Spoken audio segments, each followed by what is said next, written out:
सभी का स्वागत है। आज हम कल से अधिक कठिन फिलॉसफी बताने वाले हैं, तो अपनी सीट बेल्ट बाँध लीजिए। नहीं, नहीं, नहीं, इतना घबराइए मत। कल थोड़ा कठिन हुआ था, वो बात समझ में नहीं आ रही थी ना कैसे आत्मा और उसका विपरीत है पदार्थ। चलिए, ऑफिशियल सेंटर तो आए नहीं, तो हम भी पढ़ते हैं।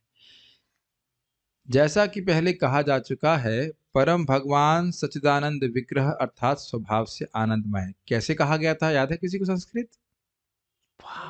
आनंद, हाँ भाई, ये तो ऐसे बोली इसलिए ऐसे जानती है। वही वही शास्त्र। हाँ वही होता है, आनंदमय अभ्यासात। क्या अर्थ है बताइए? माइक दीजिए इनको, माइक दीजिए इनको। देखें बिस्कुट काम कर रहा है।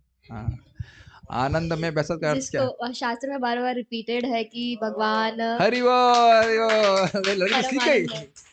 आनंदमय अभ्यासात मतलब शास्त्र में बार बार इसका अभ्यास है, रिपीटिशन है कि भगवान आनंदमय है। और इसका डेरिवेशन क्या था कि आनंदमय है तो उससे क्या?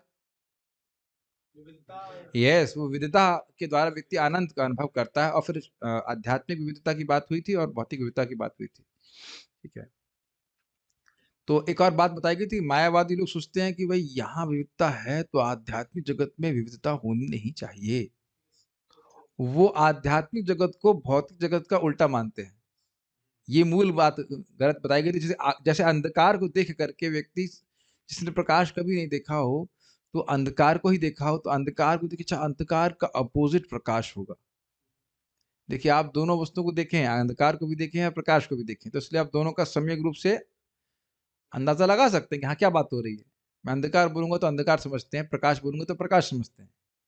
लेकिन जिसने कभी प्रकाश नहीं देखा है और अब वो कैसे सोचेगा, उससे बोला जाए कि प्रकाश वो है जो अंधकार के विपरीत है। लेकिन प्रकाश की सत्ता अंधकार पर निर्भर नहीं करती है, अंधकार की सत्ता प्रकाश के ऊपर निर्भर करती है। ठीक है? तो अब आगे बढ़ते हैं। जैसा कि पहले कहा जा चुका है, परम भगवान सच्चिदानंद विग्रह अर्थात स्वभाव से आनंदमय है, इसलिए उनको विविधता पसंद है और बहुत सारी विविधता आध्यात्मिक जगत में है।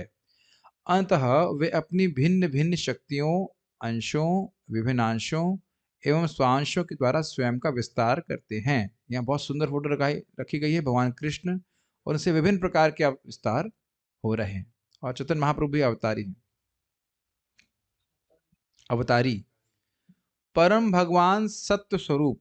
सत्य स्वरूप का अर्थ क्या होता है, कोई बता सकते हैं यहाँ पे? उनका विग्रह सच्चिदानंद है।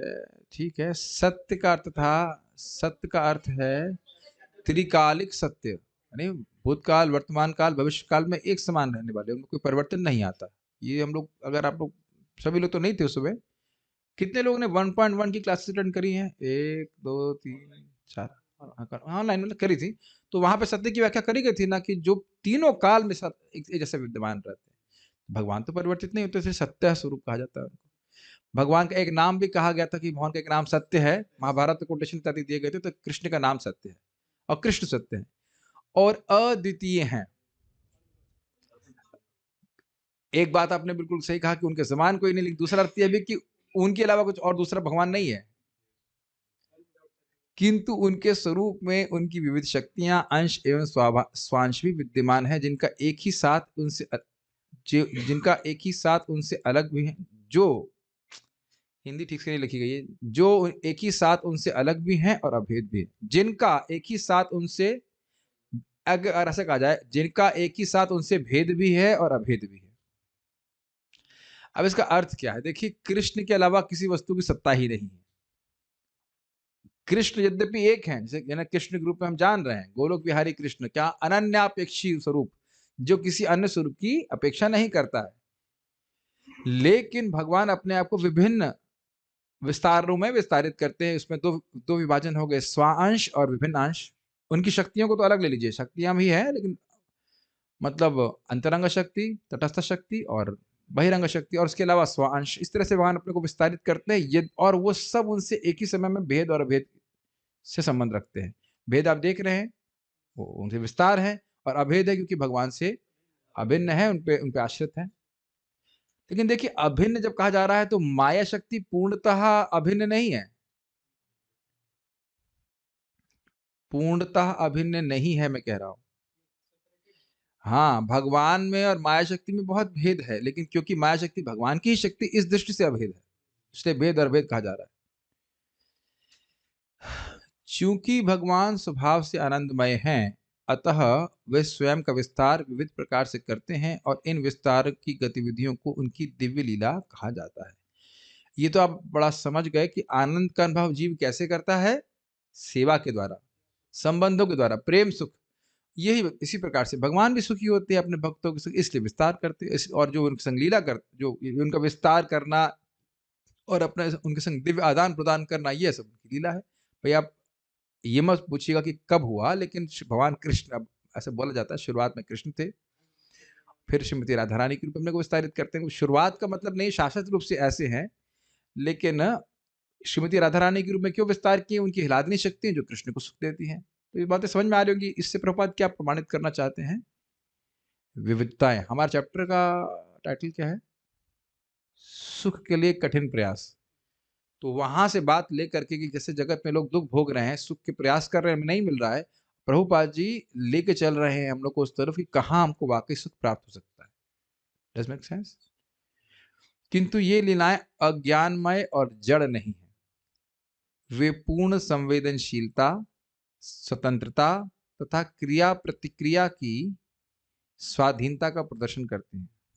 अब ये मैं जब तक अंग्रेजी नहीं पढ़ूंगा तो ये मेरे को समझ में नहीं आएगा कि क्या बोलना चाहते हैं। तो इसलिए आप लोगों को थोड़ा सा प्रतीक्षा करनी होगी। एक सेकंड में अंग्रेजी पढ़कर बताता हूँ। Sometimes what Prabhupada want to say in English is more clear. वो हिंदी में जो उसका अनुवाद करते हैं वो समझ ही नहीं आता। लिखा भी सही होगा लेकिन समझ नहीं आता। कौन सी बुक पढ़ रहे हैं हम लोग? Elevation to Krishna. अब बताइए, सहायता ना की जाए तो व्यक्ति क्या समझेगा? उसको पढ़ करके छोड़ ही देगा। 2 मिनट रुकना पड़ेगा। कहाँ थे हम लोग?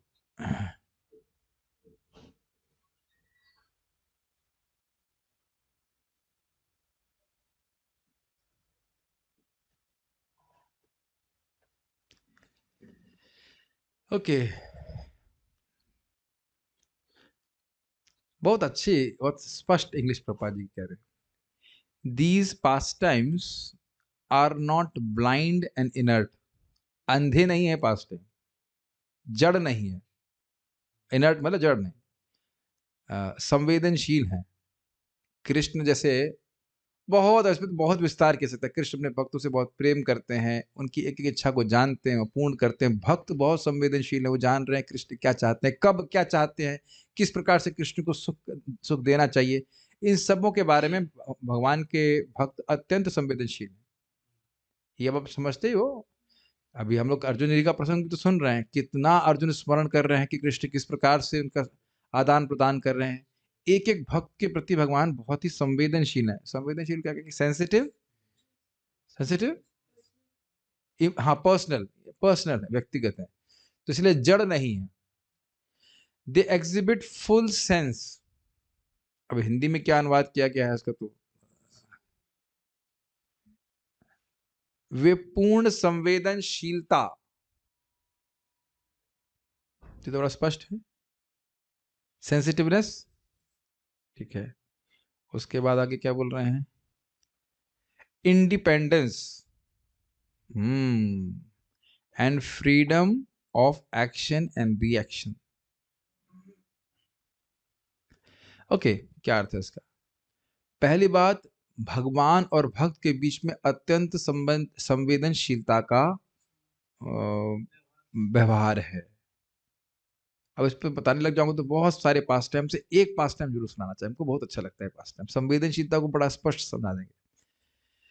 महाप्रभु नृत्य करते, नृत्य के बाद वह पुरी में, और वो थक जाते, थकने के बाद आकर थोड़ा विश्राम करते, भोजन करते दोपहर का, उसके बाद 45 मिनट में विश्राम करते थे।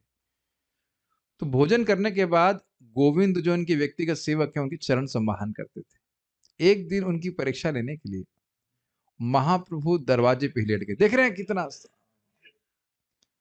दरवाजे पे ही लेट गए। तो उन्होंने कहा, श्रीपाद, गोविंद, श्रीपाद मतलब आचार्य गोस्वामी को से बोलते, श्रीपाद आप थोड़ा रास्ता दे दीजिए, मैं अंदर आ जाऊं और आपके चरण संवाहन कर सकूं।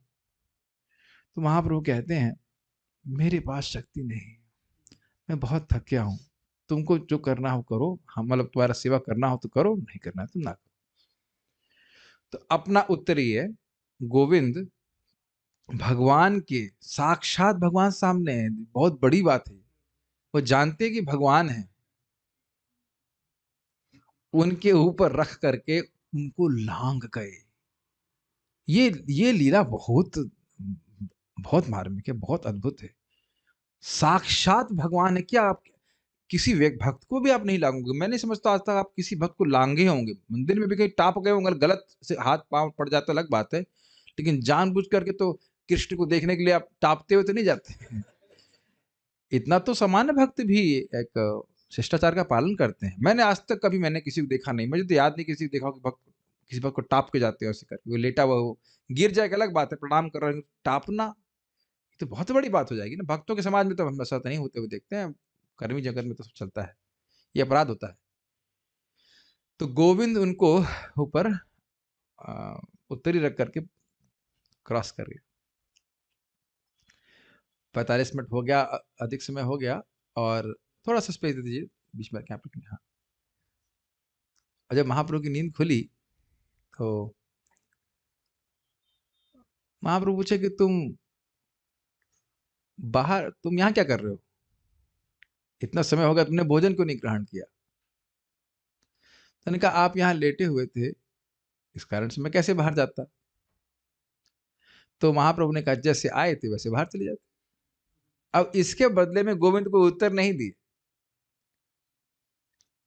बहुत बहुत संवेदनशील होना पड़ेगा। कोई वो उत्तर नहीं दिया। उनके मन में था भाव कि आपकी सेवा के लिए उत्तरी रख करके जो भी मैं आ सकता हूँ, ये अपराध भी है, और अगर मान लो अपराध है उसकी वजह से मुझे नरक भी जाना पड़े तो कोई मुझे आपत्ति नहीं, लेकिन अपनी इंद्रिय तृप्ति के लिए मैं थोड़ी सा भी अपराध करने से डरता हूँ।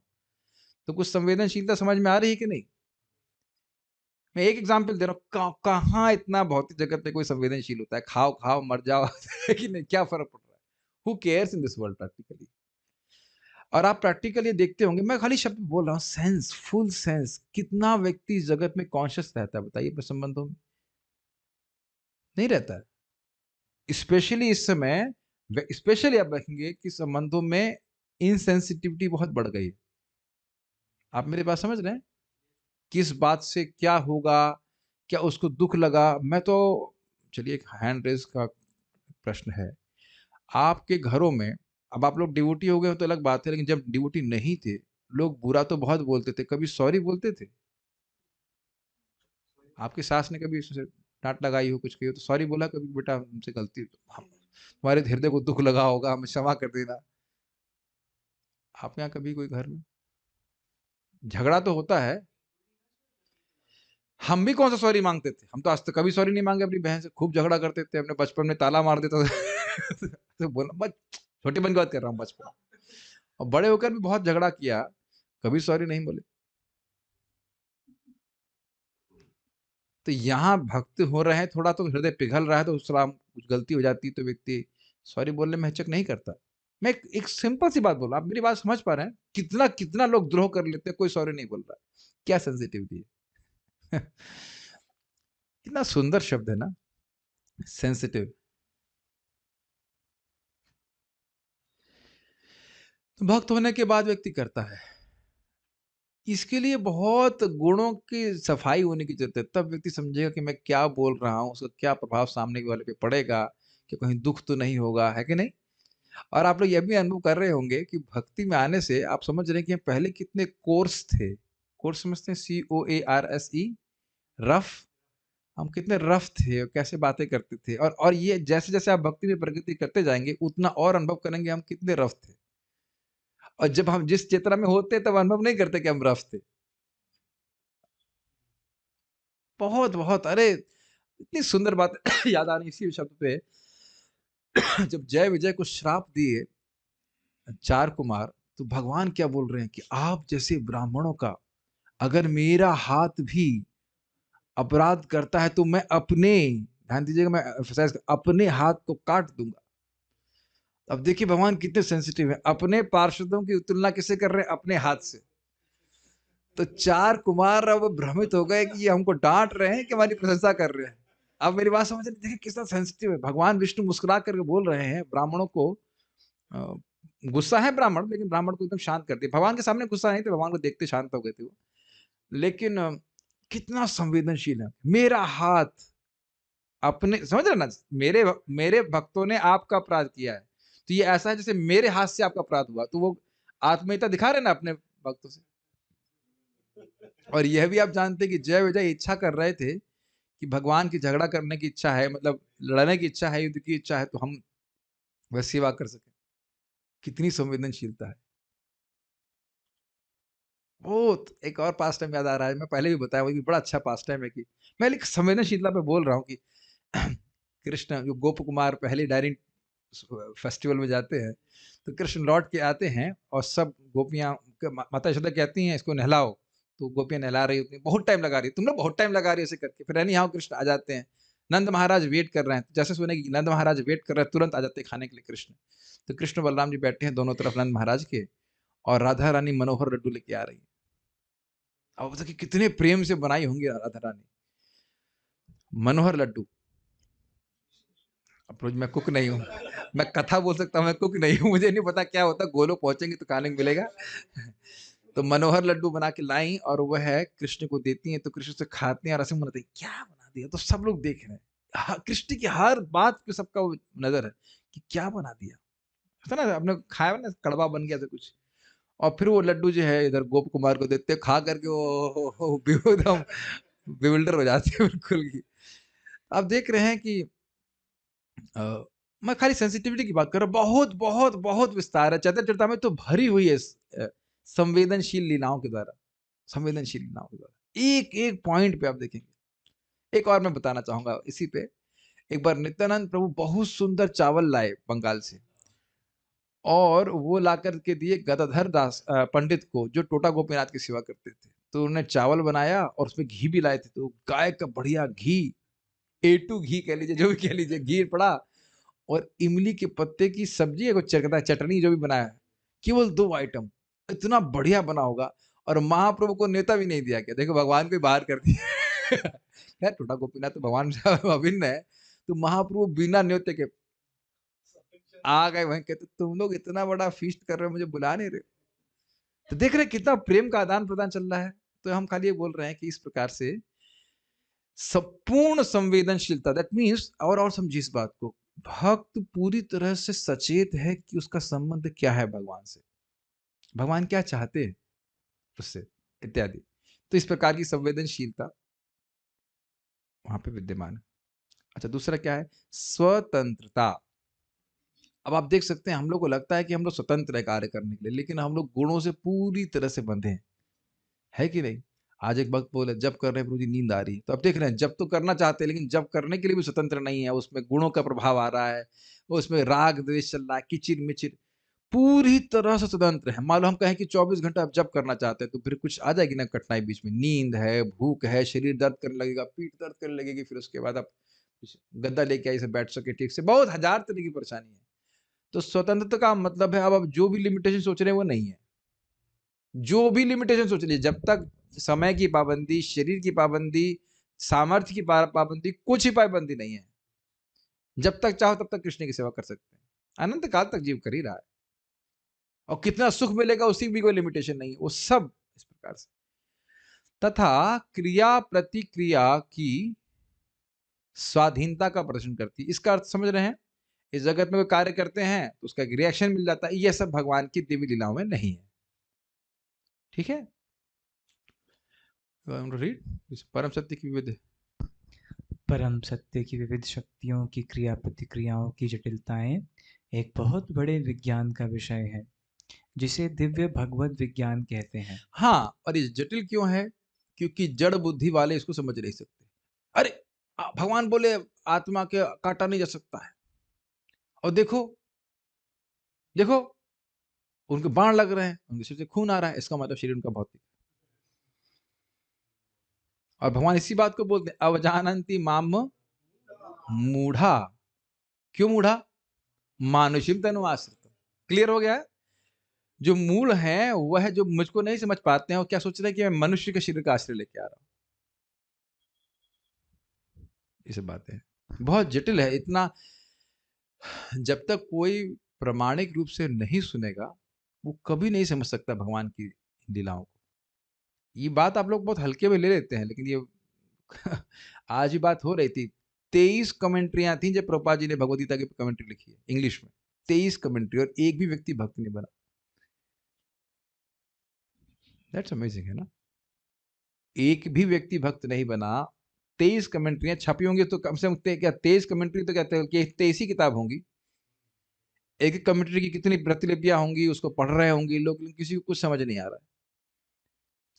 एक मेरा अनुभव है कि जब मुझे ही कंसेप्ट समझने में मुश्किल होती है तो मैं समझा भी नहीं पाता हूँ। समझ में आ गया कि नहीं आया आपको? आप लोगों को लगेगा कि हमको समझ में आ गया है, लेकिन अगर मुझको समझ में नहीं आया है तो आप भी नहीं समझ पाएंगे। नहीं समझ में आया ना? जब आप क्लास देंगे तो समझ में आएगा कि यदि आपको समझ में नहीं आया है तो आप ठीक से उसको नहीं प्रस्तुत कर पा रहे। कभी कभी हुआ भी ऐसा कि मैं कहा कि नहीं, कल हम संतुष्ट नहीं थे अपने एक्सप्लेनेशन से, फिर उस पर विचार के समझने का प्रयास किया, फिर उसको ठीक से समझाते हैं। तो समझ में वो अपने को धारण हो पाता है, तब समझा पाते हैं, तब समझ में आता है। कल हो रहा था ना, वो हिंदी ठीक से समझ नहीं आ रही थी तो मैं जो बोल रहा था वो आप लोगों को भी समझ में नहीं आ रहा था। फिर अंग्रेजी पढ़े, वो ठीक से समझ में आया, फिर बताया तो आप समझ पाए। मेरी बात समझ में आ रहा है? जब टीचर को ही समझ में नहीं आ रहा तो स्टूडेंट कैसे समझ में आ जाएगा? अब टीचर है नहीं परंपरा में तो क्या भगवान की बात समझ में आएगी? अगर अभी भी नहीं समझ में आ रहा, आप जानते हो रविंद्रनाथ टैगोर जी ने कृष्ण के बारे में सब कुछ ऐसे लिख दिया जैसे मान लो एक व्यक्ति हो, महापुरुष हो। तो आप सोचिए, जो व्यक्ति रविंद्रनाथ टैगोर जी की उस पुस्तक को पढ़ता, उसे कृष्ण के बारे में क्या समझ में आता? तो साधारण व्यक्ति है। तो फिर जब भक्ति ठाकुर जी उसको करेक्शन दी तो वो ठीक किए। Doesn't make sense. जटिल जहां से ही ये मान लिया कि कृष्ण इंसान है, बस सारी सारी बात समाप्त हो जाएगी, नहीं समझ पाएगा व्यक्ति। बढ़िया। भगवद गीता इसी विज्ञान में रुचि रखने वाले जिज्ञासुओं के लिए क ख ग अथवा प्रारंभिक ग्रंथ है। प्रत्येक मतलब बुद्धिमान अब आप 2-3 साल पढ़ने के बाद अब गीता छोड़ सकते हैं। ABCD तो पढ़े नहीं है। हमारे आश्रम में भक्त था, वो उज्जवल नीलमणि पढ़ना शुरू किया, उसको दीक्षा भी नहीं होती। हमने कहा भाई कम से कम भगवत गीता तो पढ़ लो। पहले ABCD तो सीख लो, फिर शेक्सपियर की नॉवल को पढ़ना।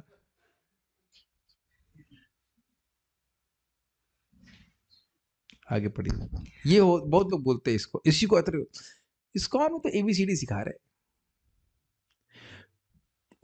और गहरे में जाना है। If you want to go higher you come to us. इस पे आयन प्रभु कहते थे, don't go higher go deeper. अच्छा है ना? Don't go higher go deeper.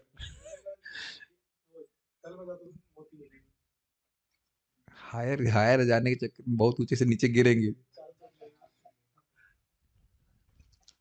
मात्र स्पर्शास्तु कौन्तेय, ये श्लोक ही कहाँ अप्लाई कर रहे हैं? ताम तितिक्षस्व भारत, कितनी तितिक्षा आई है बताइए। गौरांग रोचा बोलते कि इस श्लोक के आगे तो बढ़े हम लोग। मात्र स्पर्शास्तु कौन्तेय शीतोष्ण सुख दुखदा आगाम पाइनु नित्य ताम तितिक्षस्व भारत। तो इंद्रियों की अपने विश्व संपर्क से होता रहता है, सुख दुख आता है, इसको सहन करो और तुम अपने स्थिर रहो पथ भक्ति। ठीक है, पढ़िए। प्रत्येक बुद्धि एक मिनट, लेकिन ये बचा विचारणी बात है, क्या हम लोग सूर्यदेव से श्रेष्ठ हैं? पहले तो फूलने से पहले थोड़ा सोच लेना चाहिए ना। Before we become we have to really like hmm we have to be really like be really humble, you know. क्या हम सूर्यदेव से श्रेष्ठ हैं? क्या हम अर्जुन से श्रेष्ठ हैं? बोला उत्तर तो बड़ा स्पष्ट है। रिटॉरिकल क्वेश्चन, हम किसी से श्रेष्ठ नहीं है। बिल्कुल, अब क्या बोला जाए। जीव गोस्वामी बोलते हैं कि कलयुग में नम्र होना कोई कठिन बात नहीं है, क्योंकि कोई गुण ही नहीं है। कभी आप थोड़ा देखिएगा, मैं तो उस पर देखा करता हूँ, मंगल आरती में से देख रहा होता हूँ, सबकी साइज कितना छोटा हो गया। हम लोग सोच रहे हैं हम हीरो हैं, लेकिन एक्चुअली सबका साइज बहुत छोटा हो गया। द्वापर युग में 7 फुट 10 फुट तक हुआ करते थे। मुचुकुंद महाराज द्वापर के लोग देख के सोच रहे थे कितने छोटे हो गए, तो सोचे हम लोग को देख के क्या कहते कीड़े पैदा हुए। है कि नहीं? हाँ, और कुछ याद ही नहीं रहता है, कुछ याद नहीं रहता है। क्या बोला, क्या खाया, क्या सुना, सब सब तो, और फिर भी हम फूल रहे हैं। तो मैं खाली ये बोल रहा हूँ, इसलिए बोल रहा हूँ कि कभी कभी लोग सोचते हैं ABC है तो हमें क्या सीखने की जरूरत है। अगर पूछ लो कितने लेटर है, 26 होते हैं, लेकिन हिंदी में कितने होते हैं? 55। डाउट है, anyhow। हाँ, तो जो भी है, वो भी याद ना हो तो मुश्किल है, और हम लोग को तो हिंदी को याद भी नहीं है। एनीवेज हम खाली बोल रहे हैं कि प्रारंभिक ग्रंथ एक इस दृष्टि से देखिए, भगवत गीता जब तक पक्की नहीं है, आगे के विषय क्लियर समझ में नहीं आते। हाँ, बहुत पक्की है, बेसिक्स बहुत क्लियर होनी चाहिए। पढ़िए। प्रत्येक बुद्धिमान मनुष्य को इस दिव्य विज्ञान में रुचि लेनी चाहिए। एक और बात मैं कहना चाहता हूँ, क ख ग या ABCD प्रारंभिक है तो क्या इसका महत्व नहीं है? इसी से तो पूरा आपकी अंग्रेजी उसमें चल रही है। ऐसा तो नहीं कि ABC सीख लिया अब क्या वो समझने की जरूरत नहीं है, तुमको ये पता होना चाहिए, है कि नहीं? ऐसा बोला जाता है, लेकिन भगवत गीता बहुत सुंदर ग्रंथ है, बहुत सुंदर ग्रंथ है। बारंबार बारंबार बारंबार उस श्लोकों पे आप मनन करेंगे, नए नए अर्थ निकलते आते हैं और आपको बहुत प्रेरणा देते हैं। ये बहुत महत्वपूर्ण है। देखिए, बार बार क्या लगता होगा, पता नहीं आप लोग ऐसा करते हैं कि नहीं। देखिए, भागवत के श्लोक हैं या भगवत गीता के श्लोक हैं, देर एवर फ्रेश। जितना आप उनका स्मरण करेंगे, मनन करेंगे, वो उतना ही हृदय में और प्रकाशित होते चले जाते हैं। तो बुद्धिमान मनुष्य को इस दिव्य ज्ञान में रुचि रखनी चाहिए। यस। वास्तव में ऋषियों के मतानुसार मानव जीवन का एकमात्र लक्ष्य ही इस विज्ञान को जानना है।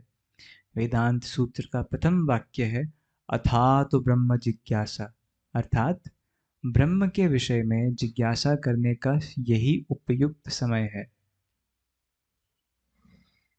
मानव जीवन स्वभाव से ही दुखमय है और इससे नीचे की योनियों के जीवों का जीवन तो और भी कष्टमय है। इसका क्या मतलब है?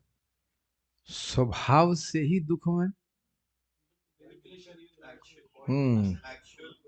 बॉडी, हमारा शरीर दुख देने के लिए ही है। अनुभव होगा, फीस्ट खा रहे हैं और एकदम से आपकी जीभ दूसरे के दांत के बीच में आ जाती है। तो ऐसा नहीं है कि फीस्ट आप खा रहे हैं, हमारी जीभ दूसरे के दांत को दबा दिया, उसको अपने ही दांत के बीच में आती। क्या हुआ? आप बोलते ना, एकदम से आप खा रहे थे, बातचीत कर रहे थे। किसको दोष देंगे? अच्छा, एक और उदाहरण था यहाँ पे। हाँ, कभी कभी फीस्ट खा रहे हैं, ज्यादा बातें कर रहे हैं, हंस रहे हैं, तो गले में फंस जाता है। वही रसगुल्ला गले में फंस जाता है, तो हाँ, एकदम पसीने छूट जाते हैं। बहुत लोग कभी कभी मर भी जाते हैं ऐसे में। इस संबंध में मैं एक बहुत रोचक उदाहरण हमारे गुरु महाराज दिया करते हैं, बड़ा रोचक है। कहते हैं, भाई देखो, अपने पाँव के अंगूठे का कितने लोग स्मरण करते हैं, अपने चरण कमल का? नहीं करते ना। और आप परिक्रमा में जा रहे हैं और एक कांटा लग जाए, तो वो उसी स्थान का उधर ही बार बार मन जाता है। या अपने ये जो नाखून होते हैं, नाखून के जो बीच वाली जो अंदर लेयर होता है, उसका कोई स्मरण आप लोग नहीं करते होंगे, उस पर ध्यान करते हो आप लोग जब करते समय तो कुछ नहीं हो रहा है, और आप उसको क्या कहते हैं उनको नहीं पता, लेकिन कदाचित उसमें हल्का सा वो जो क्या एक हल्का सा होता है खाल, या कुछ भी खाल नहीं कहेंगे उसके, रेशे जैसा होता है, वो निकल जाए और उसमें इन्फेक्शन हो जाए, तो अब बार बार एक वक्त बोले क्यूटिकल वटेवर, तो वो बारंबार उधर ही जो है दर्द होता है, ध्यान जाता है। चलिए, आपके शरीर के जो रोए हैं, उनके बारे में क्या विचार है आपका? क्या उसमें आपको ब्रह्मांड दिखाई पड़ रहे हैं? ब्रह्मांड तो नहीं दिख रहे हैं, और आप जानते हैं बल तोड़ हो जाता है, तो कितना आनंद होता है। हमारी कृपा से, भगवान की कृपा से हम तो कभी हुआ नहीं, भगवान ऐसी बनाए रखे कृपा, लेकिन हम देखे हैं हमारे मित्र को हो गया था, उसको पूरा पस भर जाता है, बहुत दर्द होता है। अब आप समझ सकते हैं कि शरीर का एक एक अंग हमको कितना दुख देने में समर्थ है। जब बाल, रोम रोम का कितना स्थान होगा बताइए, 1 mm भी नहीं कर सकते, वो इतना दुख दे सकता है, तो शरीर के बाकी अंगों को तो कहना है क्या। लीवर की याद तब तक नहीं आती जब तक वो बढ़ ना जाए, है कि नहीं? जब मोटा ताजा ना हो जाए, जब तक उसका फैट डिपॉजिट ना हो जाए, तब तक नहीं जलेबी खा रहे हैं, लेकिन उसके बाद बहुत कष्ट है। लीवर से कष्ट नहीं होता, लेकिन लीवर में दर्द नहीं होता, लेकिन अन्य वस्तु में दर्द होता है। अब देख रहे हैं शरीर का हर अंग हमें दर्द देने में पूरी तरह से समर्थ है। आंखों से देख रहे हैं, और एक धूली का कण चला जाए तब देखिए। A mote it is to trouble the mind's eye, Shakespeare का शुद्ध था, याद किए थे। और एक और आप विचार कीजिए कि जितना पशु चिंता नहीं करता है, उससे कहीं अधिक इंसान चिंता करता है। पशु तो ये भी सोचता है, नहीं ना बेटी की शादी कैसी होगी, बेटा का सेटलमेंट हो जाए, बेटे की बच्चे की बच्ची का क्या हुआ, उसके नंबर कैसे आए, ये चिंता तो पशुओं को बिल्कुल नहीं है ना। कितना अमेजिंग प्रोग्रामिंग, और हम लोग कितना चिंता में पड़े। तो आप देखिए हजारों चिंता में होता है। इवन आपने देखा होगा, कई बार देखेंगे आप इस जाड़े में, वो जो कुत्ता एमबीटी के सामने है, वो राख होती है, उस पर आराम सो जाता है, एकदम आराम से सो रहा है। और यहाँ हो सकता है स्पेशली जिसके पास अधिक धन है, वो बड़ी चिंता करता रहता है। तो आप देख रहे हैं कि इंसान यद्यपि कुछ लेके नहीं आता है, लेकिन जहां थोड़ा धन इकट्ठा हो गया तो उसी की चिंता में चलता रहता है। इतना था, इतना चला गया, ये इतना इतना नफा नुकसान, तो बहुत चिंता में रहता है। और उसके नीचे की योनियों के जीवन तो और भी कष्ट में है। बात बोल, ठीक है। मानव जीवन स्वभाव से ही दुखमय है और इससे नीचे की योनियों के जीवों का जीवन तो और भी कष्टमय है। किस दृष्टि से? जीवो जीवस्य जीवनम। सोचिए वह जिंदगी जिसमें आपको ये भय है कि हमको कोई खा सकता है। That's very frightening. What do you think? पक्षियों में ऐसा है कि नहीं? और उसका कोई सुनवाई नहीं। बहुत भय हो जाएगा अगर ऐसे जीव। मच्छर, हाँ मच्छर खा जाते हैं, मच्छरों को मार देते हैं, या वो क्या छिपकली कैसे कीड़ों को खा जाती है। मैंने देखा था हमारे उधर रूम आश्रम में एक जगह जाला बना हुआ था, एक कीड़ा उसके जाल में फंसा हुआ है और मकड़ी उसको और लपेट रही है। की बात मुझे तो ऐसे ही लगा था, पता नहीं क्या था वो। और देखिए कैसे उसको कितना भय लग रहा होगा ना, धीरे धीरे मकड़ी उसके पास आ रही है, उसको खा जाएगी खट से। वो तो एकदम तुरंत भी नहीं आती। Very frightening, is it not? जरा सा अपने आप को देखिए, आप एक छोटे से कीड़े हैं, या जो भी हम लोग, आप नहीं, हम लोग को कीड़े हैं, और हमें कोई खाने के लिए धीरे धीरे आ रहा है हमारी तरफ, गप्प से खा जाता है। या सांप मेंढक को खा जा रहा है। बहुत भयानक है, बहुत ही भय वाला जीवन। ठीक है। ये बातें क्यों चर्चा करनी चाहिए? ये कभी बुद्धि नहीं होनी चाहिए कि किसी व्यवस्था से हम लोग सुखी हो जाएंगे। देखिए भक्त भी ये सोच सकते हैं कि वह हम भक्त से शादी कर लें और उसके बाद कोई समस्या नहीं रहेगी। क्या शरीर की समस्या रुक जाएंगी? या ना शादी करो तो भी क्या शरीर की समस्या रुक जाएगी? सर दर्द और पेट दर्द और क्या क्या क्या, ये तो निरंतर बंदा रहेगा। हाँ, इसको देखे रहेंगे तो ज्ञान आपका टिका है।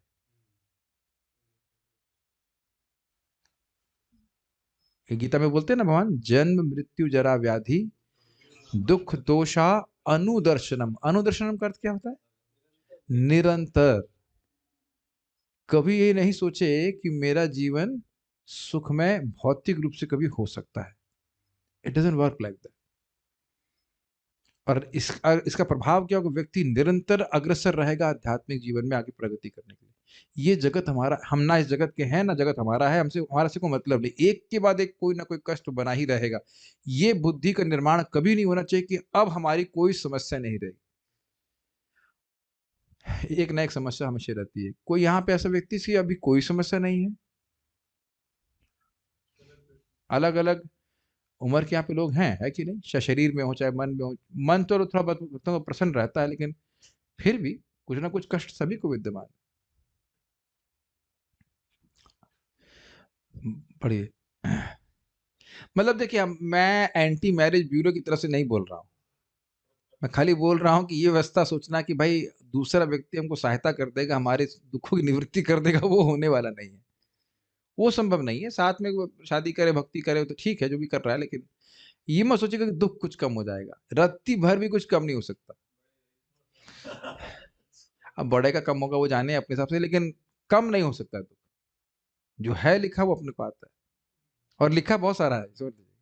तो भगवान थोड़ा कम कर देते हैं। पढ़िए।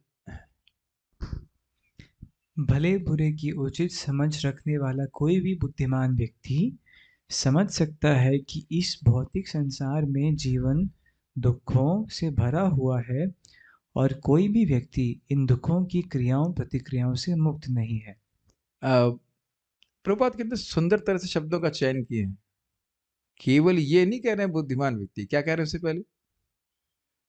भले बुरे की उचित समझ रखने वाला व्यक्ति। बुद्धिमान तो बहुत घूम रहे हैं लोग, लेकिन सार असार का विवेक नहीं है। ये बात बोल रहे हैं प्रभुपाद जी। ध्यान दीजिएगा किस तरह से बोल रहे हैं।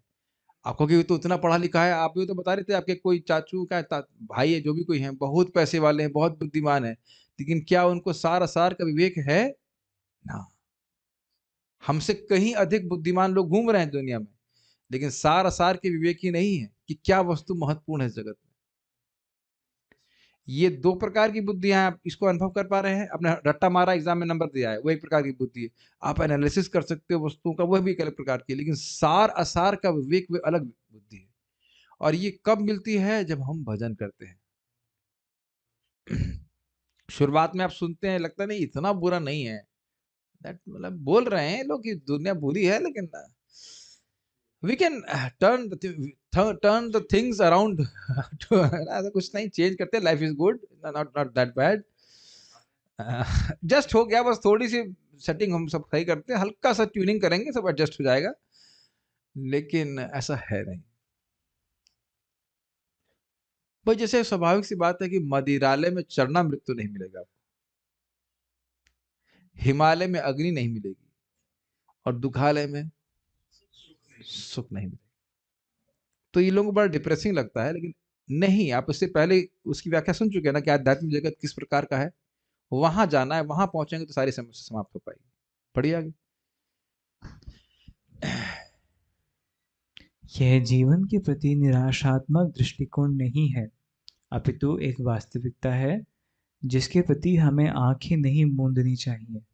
जीवन के दुखों को 3 श्रेणियों में बांटा गया इससे है। पहले हम इस बात को समझे, ये बता सकते हैं इसके प्रपात यहाँ पे क्या कह रहे हैं? निराशात्मक दृष्टिकोण, पैसिमिस्टिक एटीट्यूड। भाई तुम लोग तो जीवन में कुछ कर नहीं सके, 2 वक्त की रोटी मिल जा रही, उसी में संतुष्ट हो, तुम नहीं समझ रहे हो कि कितना स्कोप है इस दुनिया में। क्या ये आप लोगों से कभी बोला है किसी ने? निराशात्मक, भगोड़े हो, भाग रहे हो दुनिया में। अरे अपने कर्तव्यों को करो। जिम्मेदारियों को निभाते हुए भक्ति करना है, जिम्मेदारियों से नहीं भागना है। उनको बोलो हमारे भगवान ही रण छोड़ रहे तो हम क्यों नहीं भागेंगे? प्रभुपाद जी ने क्या शब्द यूज किए हैं भागवत में?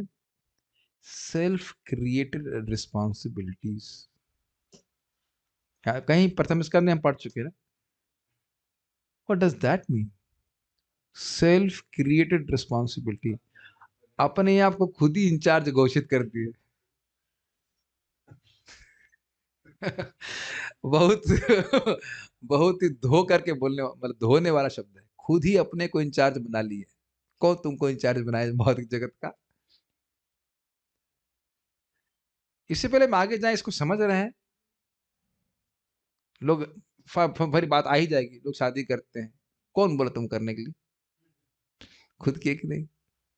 उसके बाद बच्चे पैदा कर लिए, कौन बोला तुम्हें करने के लिए? ब्रह्मा जी बोल रहे हैं। ब्रह्मा जी ने आज्ञा दी, भाई देखो सृष्टि चल नहीं रही है, थोड़ा आप संतान उत्पत्ति करिए तो सृष्टि चलेगी। और उसके बाद चलो तुमने जो किया तो किया, अब उसी में ऐसा फंस जाता है कि कहो कि भाई मंदिर आओ, जूम पे आओ। पहले मंदिर तो दूर था, अब तो जूम पे भी, रूम से ही अटेंड करनी मीटिंग, तो भी नहीं, बच्चों का ध्यान रखना है। ये हम देखो एक एक बात सत्य बोल रहे हैं, हम तो डील कर रहे हैं लोगों से।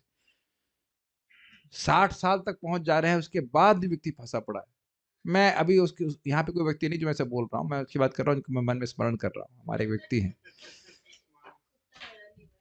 एकदम लोग फंसे हुए हैं, और जबकि यह भी देख रहे हैं कि घर वालों को कोई मतलब नहीं उनसे, 2 वक्त की रोटी मिल जाती है, बस उसमें लगे पड़े हैं। है ना सेल्फ क्रेडिट रिस्पॉन्सिबिलिटी? ये सारे अपने आप जिम्मेदारी ले रखी। मैं एक उदाहरण से समझाऊंगा आपको। मान लीजिए अब आप लोग इंडोनेशिया के तो कोई नहीं ना, आप मान लीजिए इंडोनेशिया के लिए हम 15 दिन के लिए गए थे। अब वहां मान लो ज्वालामुखी फटने लग जाए, मैं चिंता करूं उससे कैसे मैनेजमेंट होगा ज्वालामुखी का, कैसे होगा, क्या करना चाहिए, और ये भूल जाओ कि वहां पे मैं भक्ति वृक्ष पढ़ाने गया हूँ, तो विमुखता होगी कि नहीं? तो पहला प्रश्न तो ये पूछेगा कि आप यहाँ के प्रधानमंत्री हैं क्या? नहीं, चिंता की विषय तो है, करना चाहिए करना चाहिए। देखो कुछ कर सकते हो क्या? नहीं, कुछ कर भी नहीं सकते। और उसके बाद व्यक्ति इस प्रकार सोचते, तो आप हंसेंगे कि ना मेरे पे?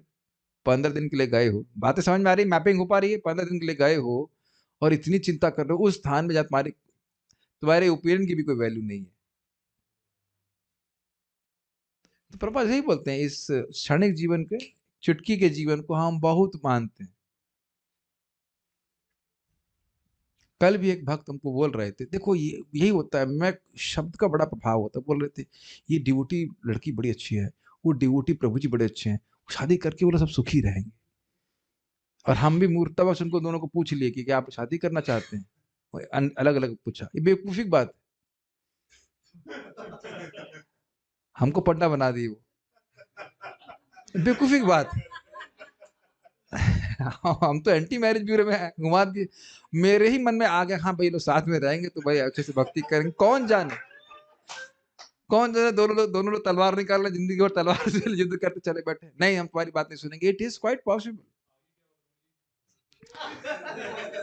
It is quite possible. भक्तों के बीच में तलवार निकल सकती है। ये मत सोचो कि आप भक्त से शादी कर लोगे, उससे शादी कर लोगे सुखी नहीं होगा। भगवान हो सकता है वो आपकी पॉलिशिंग करने के लिए वही डायमंड लेके आ रहे हैं। आपको हीरा तो मिल रहा है, आप कांच ढूंढने निकले थे, आप कांच ढूंढने निकले, आपको हीरा मिल गया। लेकिन आप भी एक हीरा है, और हीरे को तराशने के लिए हीरे की जरूरत होती है। समझ रहे हैं मेरी बात है कि नहीं? ये बात समझ ली कि कृष्ण के अलावा हमें जीवन में कोई संतुष्ट नहीं कर सकता है। कोई संतुष्ट नहीं कर सकता। तो इसलिए हमने जो शब्द बोले थे, जिसको बोले थे उसको हम वापस ले लेते हैं। अभी टेलीग्राम से मैसेज किए थे, उसको हम डिलीट फॉर एवरीवन कर देते हैं। कोई सुखी नहीं हो सकता। और मैं भी इतना मूर्ख हूं, कभी मुझे मूर्खतापूर्ण बात लगती है, जिस व्यक्ति को, चाहे स्त्री हो, बच्ची हो या लड़का हो, जो कोई आज तक कृष्ण पाले हैं, आगे नहीं पालेंगे क्या? मेरे मन में यही सोचा, मैं भाव आया था कि भाई शादी कर लेंगे, इनका खाने पीने की व्यवस्था हो जाएगी, नौकरी नहीं करनी पड़ेगी, ये वो। अरे भाई कुछ नहीं करोगे तो भी वस्तु में वैसी प्राप्त होंगी जैसे आपको बीमारी प्राप्त होती है। बीमारी के लिए तो हम कोई प्रयास नहीं करते हैं, वो कैसे मिल जाती है बताइए? मिलता ही है वो। और चिंता पे चिंता, मतलब इसीलिए मेरे सामने दोबारा कभी नहीं लाना चाहिए। जो व्यक्ति लाए थे दोबारा कभी प्रपोजल मत आना, इसकी शादी उससे कर, तो अपनी शादी करा लो जिससे करना है, फिर सुखी रह के बताना। कभी नहीं होता।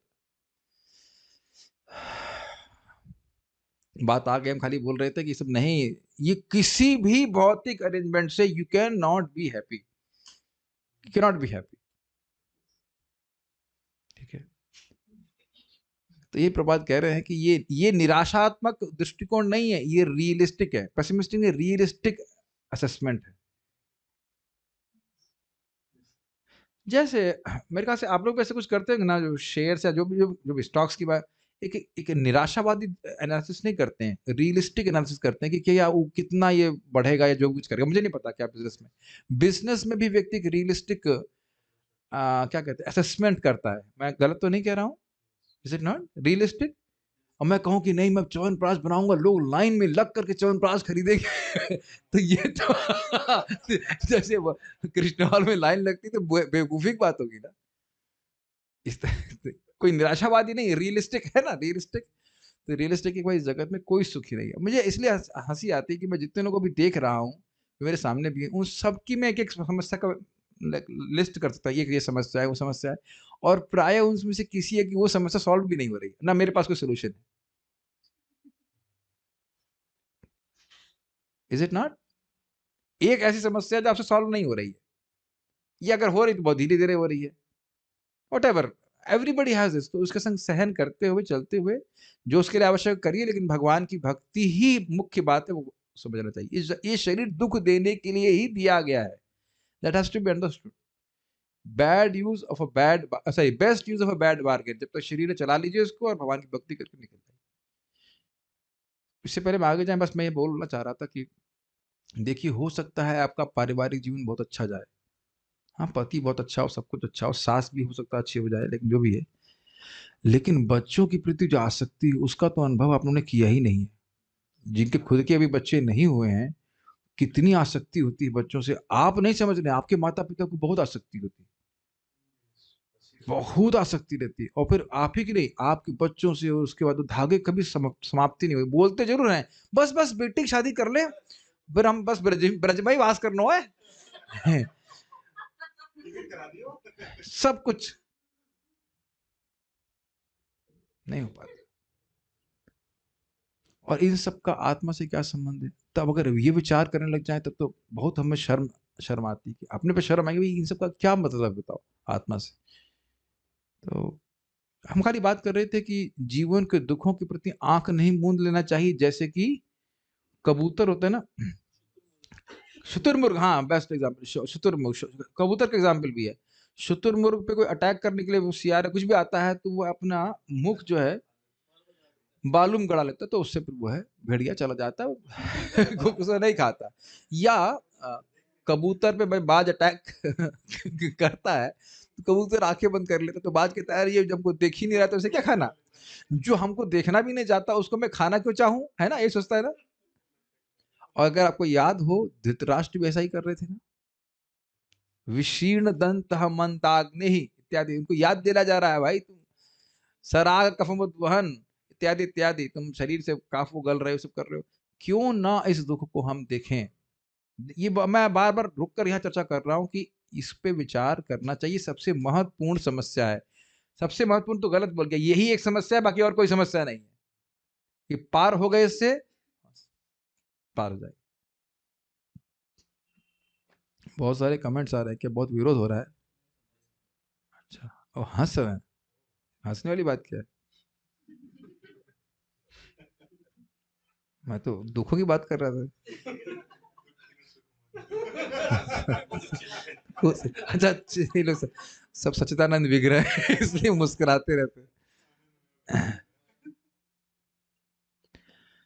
ठीक है, आगे पढ़िए, 7 मिनट हमारे पास। 3 श्रेणियों में बांटा गया है। अपने शरीर और मन से उत्पन्न होने वाले दुख, अन्य प्राणियों से प्राप्त होने वाले दुख और प्राकृतिक विपत्तियों के कारण आए हुए दुख। एक बुद्धिमान मनुष्य को इन दुखों को दूर करने का प्रयत्न अवश्य करना चाहिए और फलस्वरूप जीवन में सुखी बनना चाहिए। हाँ, मगर जैसे ये दुख आए तुरंत इनका प्रतिकार करने में व्यक्ति को लग जाना चाहिए, यही सोल्यूशन है इसका। नहीं, पढ़िए। चाहे अनजाने ही सही, हम सभी इन दुखों से छुटकारा पाने और शांति प्राप्त करने का प्रयत्न कर रहे हैं और उच्चतर बौद्धिक वर्ग में इन दुखों से मुक्ति के लिए चतुरतापूर्ण उपायों और योजनाओं से प्रयत्न किए जा रहे हैं। ये लाइन आप नहीं समझे, बहुत बहुत सटल लाइन है।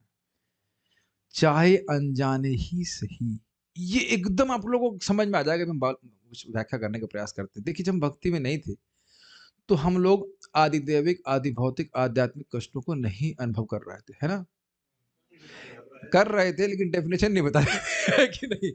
अपनी ही बहन कुछ बोल रही है, अपना कोई भाई बोल रहा है, ये ठंडी बहुत पड़ रही, बीमारी आ रही है, और आप देख लीजिए, आप थोड़ा समझने का प्रयास कीजिए, हमारा जीवन उन तापों से संघर्ष करने में ही बीत रहा था। कुछ ये देख पा रहे हैं, इसीलिए मैंने बोला था ये लाइन थोड़ी सटल है। हमको पता नहीं था, एक के बाद एक ताप आते और उनसे उनका निवृत्ति करने में हमारा जीवन जा रहा था। भूख लग रही, खाना खा लिया, नींद आ रही तो सो गए, मच्छर आ गए तो मच्छरदानी लगा ली, हाँ हाँ, कुछ बुखार आया तो पैरासिटामोल फाँक लिया। हाँ,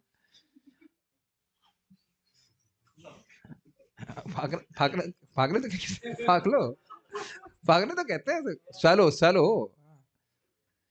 लेकिन हम लोग एक पशु के समान कभी प्रश्न नहीं करते थे ये सब आ क्यों रहा है, और बीच में थोड़ा कुछ खाने पीने के लिए मिल गया, वाह अति का आनंद आ गो, अति का आनंद आ गया, कढ़ी चावल खा लिया, वाह वाह वाह, करते थे कि नहीं बताइए। क्या ये पशु के समान जीवन नहीं है। और अब अपने जीवन को देखिए, लोग कहते हैं हरे कृष्ण कार्य नहीं करता, आप जान रहे हैं कि भगवान के धाम जाकर के आपकी सारी समस्या सॉल्व हो जाएगी, और आप बड़े क्लियरली हरे कृष्ण मंत्र जब इस उद्देश्य के लिए कर रहे हैं। मैं बहुत सिंपल वे में कहूँ, मत हाई फाई मत बोलना कि मैं मम जन्मनी जन्मनीश्वर है, ये सब, ये तो ठीक है, वो तो है ही, लेकिन भगवत धाम जाना चाहते हैं हम लोग। यहाँ पे कुछ सब इतने एडवांस्ड होंगे, सब मम जन्मनी जन्मनीश्वर वाला तो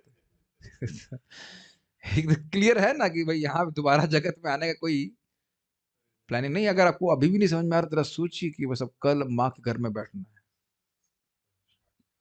पसीने छूट जाएंगे अगर हम समझेंगे कितना कष्ट है। तो आज शरीर छोड़कर दोबारा माँ के घर में बैठना है, अगर वो बात समझ में आ जाएगी, अगर थोड़ा भी समझ में आएगा, तो कभी मुख से नहीं निकलेगा कि I don't feel like chanting. You will never see that. अगर इतना सा बात समझ में आएगी कि आज शरीर छूट गया और कल माँ के घर में बैठना है, कितना कष्ट होगा। This is the reality actually.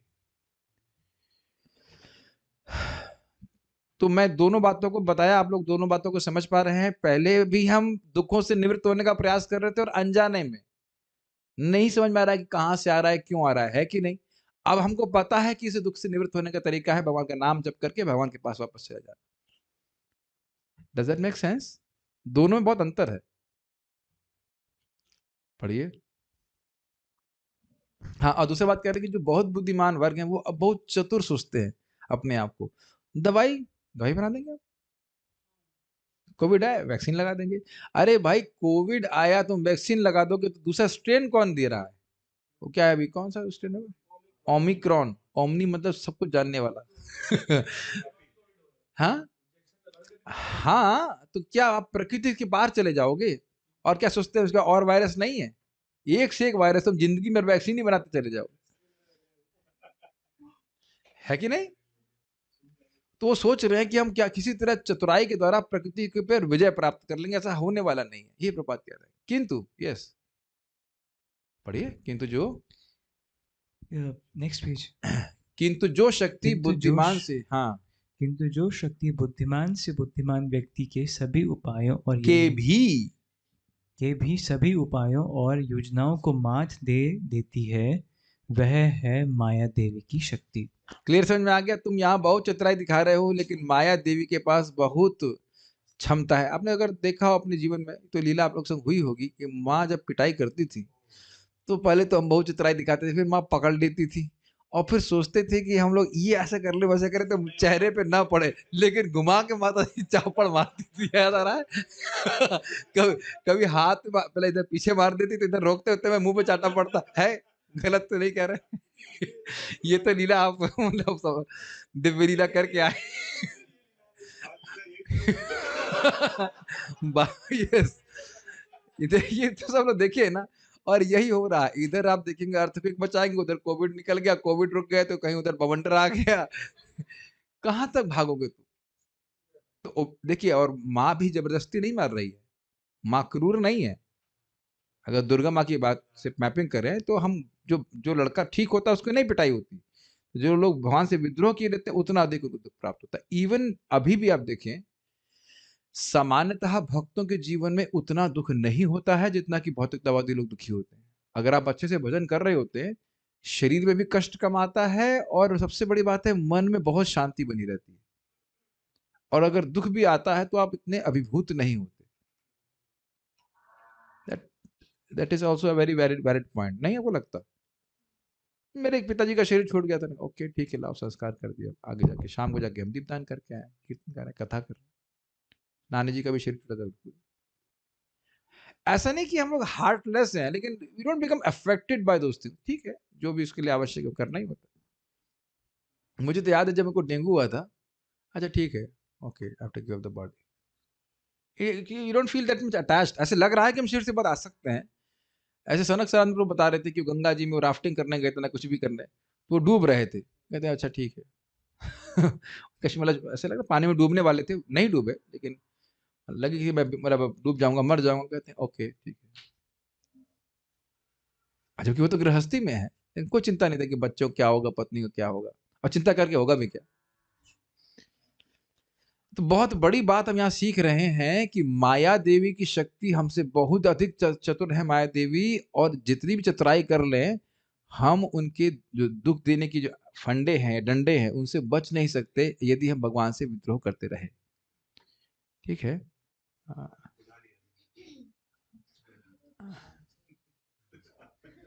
ठीक है, अब उसके बाद इस जगत में प्रपात आगे बताएंगे कैसे जो अभी आज हमने क्या सीखा उसको रिवाइज कर लेते हैं। हमने सीखा था कि आध्यात्मिक जगत में जो लीला भगवान की चल रही है वो संवेदनशील है, वहां पर स्वतंत्रता है, और इस जगत में केवल दुख है, प्रभा समझा रहा है। इसका लिंक आपको ओरिजिनल अध्याय टॉपिक समझ में आ रहा है? सुख का कठिन प्रयास, उसे लिंक कर पा रहे हैं। इस जगत में केवल दुख प्राप्त होगा, यहाँ इस भौतिक सुख को प्राप्त करने का प्रयास मत कीजिए, आध्यात्मिक जगत की तरफ देखिए, उधर बढ़िए, भगवान की भक्ति करिए। यहाँ के सुख दुख है वो तो इल्यूजरी है ऐसे भी, उधर अनमनस्क हो जाइए, ये बात भी आप सीख लीजिए इधर से, और उसके बाद आगे कैसे यहाँ के कर्म प्रतिक्रियाओं के प्रभाव में रहते उसको हम कल भगवान ने चाहते सीखेंगे। कुछ यहाँ पे कोई प्रश्न है कि नहीं? श्रील प्रभुपाद की जय। ताई गौर प्रेमानंदे।